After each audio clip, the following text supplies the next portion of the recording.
morning, and it is relief for the Prime Minister this morning as he's seen off the Tory rebellion to get his Rwanda bill through the House of Commons last night. Order. Order. The ayes to the right, 313. The noes to the left, 269. So the ayes have it, the ayes have it. Unlocked. Well, the emergency legislation went through with a majority of 44 after Conservative hardliners backed away from their threats to vote it down. No Conservative MP actually voted against the bill. Instead, 29 of them abstained. But the Prime Minister can't relax just yet. The Tory rebels have warned they would try to defeat the bill at the next reading unless it's hardened in the coming weeks. However, as the former Immigration Minister Damien Green said, any attempts to harden the Rwanda bill could result in more moderate Conservatives backing away. If the amendments actually either break our international commitments or mean that our commitment to the rule of law is questioned, then in the One Nation group we've said, we've told the government very openly and said publicly that we would vote against them. So the Prime Minister might have avoided a Tory mutiny this time, but how long will it last? Let's get the views and all of this from our political correspondent, Olivia Utley. It was high drama right down to the wire, but it seems that the whips embracing the Prime Minister last night managed to get the party to toe the line at least a little bit. Well, absolutely. After all of that excitement yesterday in Westminster, the vote, when it finally came, felt like a bit of a damp squib. But as you say, the problems are far from over for Rishi Sunak. Although the bill passed the second reading yesterday with a bigger than expected majority, those right-wing rebels are already saying that they will be prepared to vote down the bill at the third reading unless it's amended to be significantly toughened up. Now, there are 29 of them, 29 abstained. It would take precisely 29 Conservative MPs voting the bill down for Rishi Sunak to lose it altogether. So he has to listen to what his right-wing backbenchers say. But meanwhile, there's that group of 106 One Nation Tories, those on the left of the party, led by Damien Green, the former Deputy Prime Minister, who are saying that they will only vote for the bill if it remains in its unamended state. And with Labour as well, even if you just had a handful of them, another 29 of them, voting the bill down, then Rishi Sunak again would lose it altogether.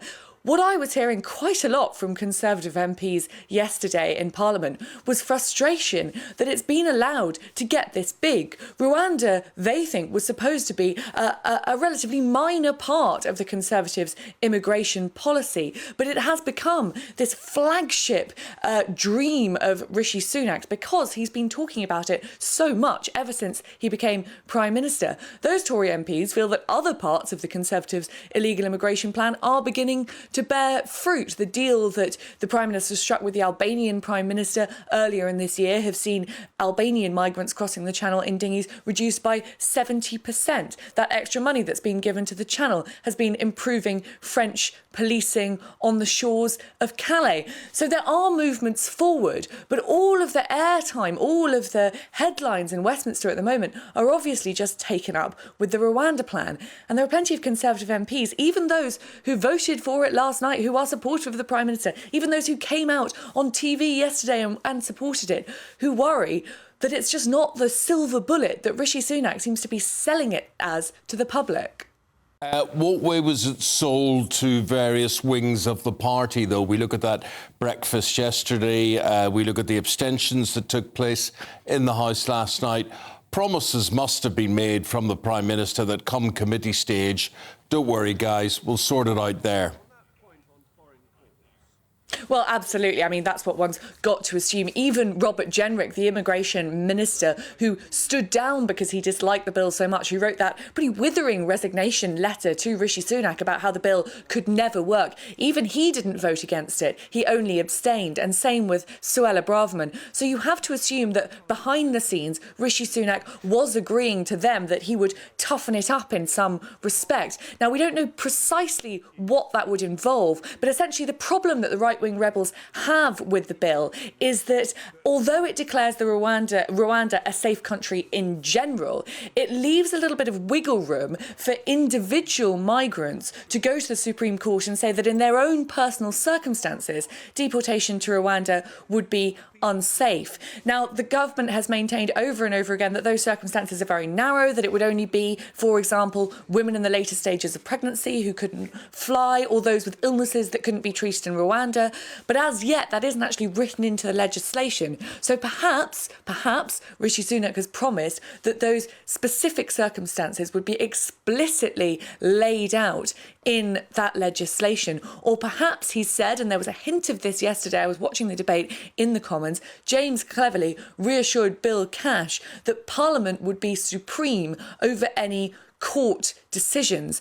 So perhaps that's the way that Rishi Sunak has managed to get his backbenchers on side. We will find out in the new year. But of course, the problem is that the further he goes to toughening this up, the more of those right-wing backbenchers he gets on his side, the more likely he is to lose some of those One Nationers. It is a difficult position to be in. Thanks very much, Olivia. We're going to get the thoughts now of our senior political commentator, Nigel Nelson, who joins us this morning.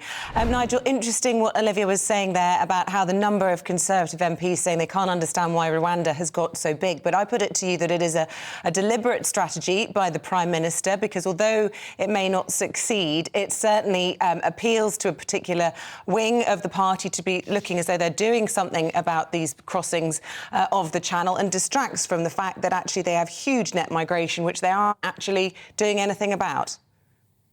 Yeah, that's about right, Isabel. That it's become a sort of totemic issue for the Conservative Party, and they're in a lot of trouble with it. That, as often with sort of moments of high drama in the House of Commons, it did all fall a bit flat last night. I mean, during the day, it was great fun watching different groups of Tory MPs scurrying off to meetings, plotting away and working out how they could try and defeat this bill. When it came to it, they didn't. No one voted against it, so all we had was some abstentions. But at the moment, it's difficult to see quite where the Prime Minister goes with it, because even if he gets it through the Commons, which you always can by simply turning it into a vote of confidence and threatening a general election, it would go to the House of Lords, who could delay it for next year. So the chances of flights actually taking off are still quite low. What about, in all of this, the position for Labour? And we'll be doing sort of morning round with the shadow cabinet a little bit later on. I think for the first time now, Sir Keir Starmer has admitted that if this does become law, they will actually repeal it and they won't continue with it as a piece of legislation. Is that your understanding? Yes, that's right. I mean, the Labour's plan is to use the money spent on Rwanda to form a special police unit to try and knock out the smuggling gangs who are bringing migrants across the Channel. So it may well be it'll never come to that. If the Lords can delay it, and they can do so for up to a year, we'll be beyond the election date anyway, and so it may never come to pass. But if it did, yes, what Keir Starmer has said is he would scrap it and go a different route.